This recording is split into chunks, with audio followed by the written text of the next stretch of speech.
அஸ்ஸலாமு அலைக்கும் மக்களே, வாங்க இன்னைக்கு சிக்கன் கறி எப்படி பண்ணுறது பார்க்கலாம். கிரேவி ஆட்டம் முதல்ல சட்டி எடுத்துக்கோங்க. அதில் எண்ணெய் ஊற்றிக்கோங்க.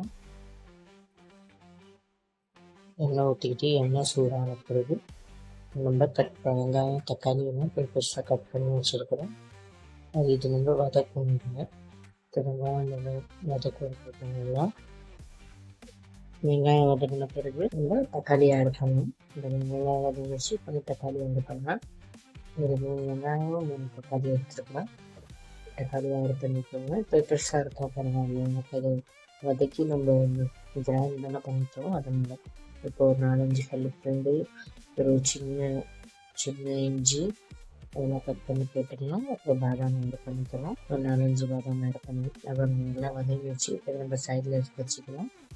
என்கிட்ட காஷ்மீரி மிளகா இல்லை, ஆனால் நான் காஷ்மீரி தூள் ஆட் பண்ணேன். இப்போ அதே சட்டிலையும் நீங்கள் எண்ணெய் ஊற்றி அவங்கள்ட்ட காஷ்மீரி மிளகா இருந்தால் காஷ்மீரி மிளகா ஆட் பண்ணி கலர் இப்போ அதை வதக்கி சைடில் வச்சுட்டு நீங்கள் ஒரு சட்டி எடுத்துட்டு அதில் வந்து எண்ணெய் ஊற்றலாம்.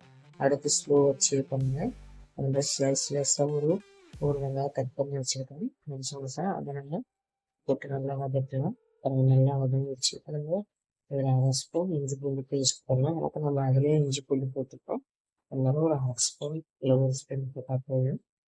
அப்புறம் இஞ்சி பூண்டு பேஸ்ட் போட்டு நல்லா மிக்ஸ் பண்ணிக்கோங்க. நல்லா மிக்ஸ் ஆன பிறகு பட்டட்டா வேணும்னா நீங்கள் போடுங்க. எனக்கு பிள்ளைங்க இருக்காங்க, அதனால நான் பட்டட்டா கொஞ்சம் நல்லா வதங்கட்டும். பட்டட்டாவும் கொஞ்சம் வேகட்டும். ஒரு 50% பட்டட்டா வந்த பிறகு கறி கழுவி வச்சுருந்தோம். கறியை ஆட் பண்ணி அவங்களாம் மிக்ஸ் பண்ணிக்கலாம்.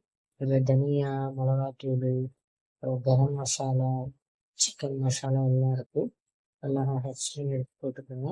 உப்பு தேவையான அளவு ஆட் பண்ணிட்டு நம்ம அரைச்சி வச்சாலும் இந்த வெங்காயம் தக்காளி பூண்டு அந்த பேஸ்ட் வந்து நம்ம ஆட் பண்ணி உங்களுக்கு எவ்வளோ கிரேவி கன்சிஸ்டன்சி வேணும் அந்த மாதிரி கிரேவி மாதிரி கொஞ்சம் லைட்டாக தண்ணி ஊற்றிக்கலாம். ஒரே தண்ணி ஆக்கி எடுக்கிறோம். கொஞ்சம் லைட்டாக தண்ணி இப்போ அவங்க சிக்கன் வந்துச்சு, பட்டட்டா வந்துச்சு, கார்னிஷிங்